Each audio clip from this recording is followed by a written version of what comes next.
Live at the command center of the JW Solo USA, Minnesota. Thanks for watching. Guys, today we're starting up the project we already started and we're trying to complete it. But I was going to try and utilize this box down here. But it's not possible because the height of the battery cannot fit exactly to here. The width is okay, just the height doesn't work.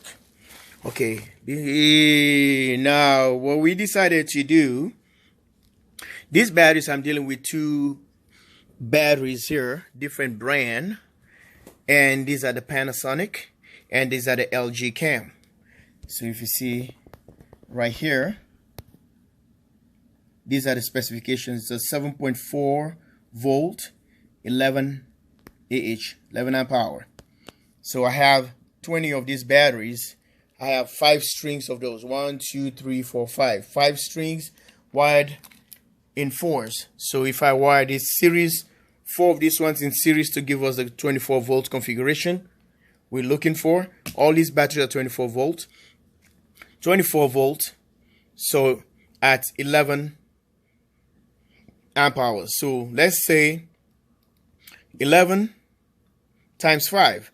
So 11 times 5 will give us a 55 amp hour. Just this battery, the LG CHEM, gives us 55 amp hours at 24 volt.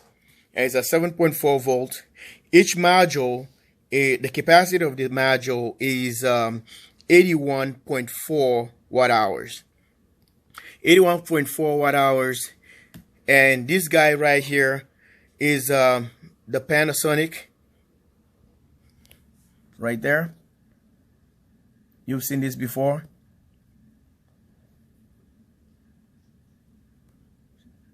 That's a Panasonic.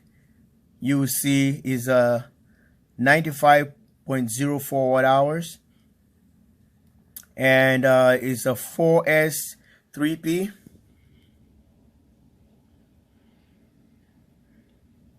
Right there. So what we have done here, this is a 6600. So it's a 6.6 amp hours, which is a 6600 milliamp. So it gives you a 66.6 amp hours at 95.04 right there. 95.04 watt hours.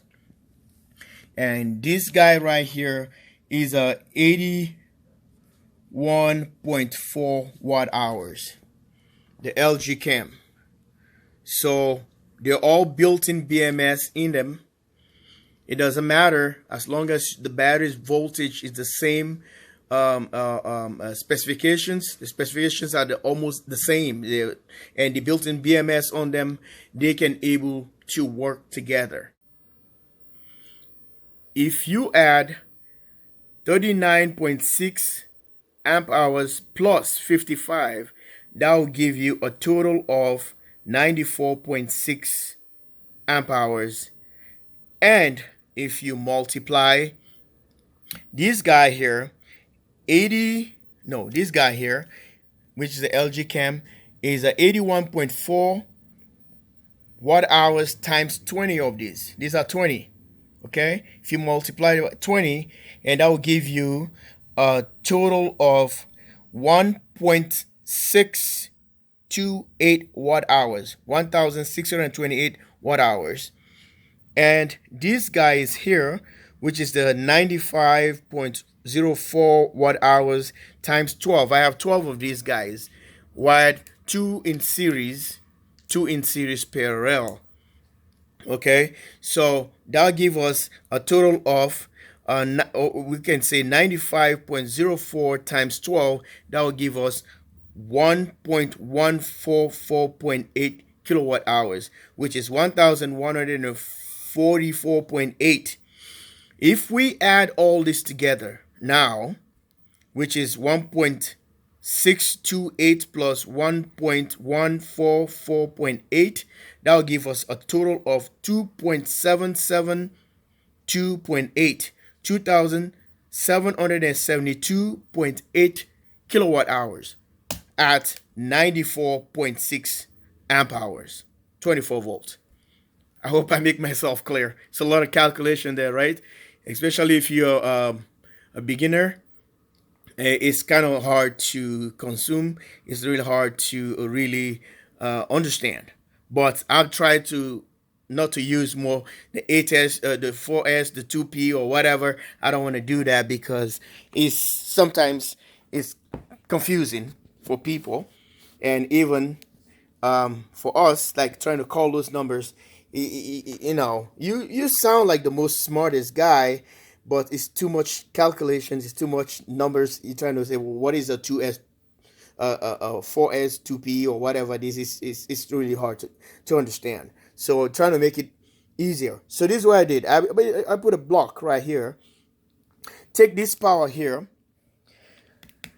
This Panasonic guys, Panasonic, which is 39.6 amp hours, transfer to a bus bar, parallel them to a bus bar, and to match with the 55 amp hours down here with the LG CHEM to give us a total of 94.6 amp hours at 24 volts. And I did the same thing on the negative right here. Terminal block, so I can able to add another battery. Just put another one here and gonna parallel back down here to give us the same, the 94.6 amp hours at 24 volts. So then I use my Kempton tape right here and I sandwich it, wrapped it all over to make it a solid brick. And all the terminations are here, and this is where I'm going to be tying the charge controller, and which going to be having a breaker to turn on and off. Then here is going to be another side where this is where I have to connect again the charge controller and also the inverter. If I'm going with the inverter, it's going to be right here. But on this side here, I'm going to build another wire, which is a heavy gauge now. I'm going to tie into the bus, and that will be the shunt. The shunt's going to be measuring the current coming, the watt, the volt, the amps, kilowatt hours, everything. What you take out from the battery, what you put back into the battery, charging and discharging. The shunt's going to be reading it from the negative side of the battery right here. And while the fuse gonna be here for the other heavy gauge wire I'm gonna be using here, which gonna be having a fuse or a breaker. I like the breakers and I like to fuse as well, but I don't want too much cables being here. I might put a breaker rated for that, and the breaker, anytime it breaks, then I can just reset it. You can break and fuse at the same time. It's fine. The fuse missed that, the breaker will get it. If the breaker missed that, the fuse is going to get it. So either or is double protection. All right. So this is as a nice setup right here. This can power a lot of stuff, you know. And for 24 volts, it's going to be efficient at 94.6 amp hours, 24 volts. This is really cool.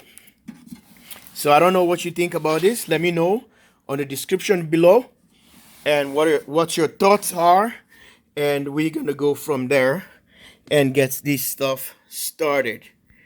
And I hope you guys like my projects, like as always. And you guys been seeing these videos, go back to the playlist and see the LG CHEM, and then see the Panasonic, the CGR, something like that, and you will see exactly what I'm talking about. I'll put it into my description, or my playlist is there. Right now, this puppy gonna be charged, and we're gonna hook up a inverter on this guy and see how it works. Like and subscribe. JW Solar USA. This is my build right here at the command center. JW Solar USA. 2.772.8 kilowatt hour from the command center. Thanks for watching. Love you guys all. Bye for now.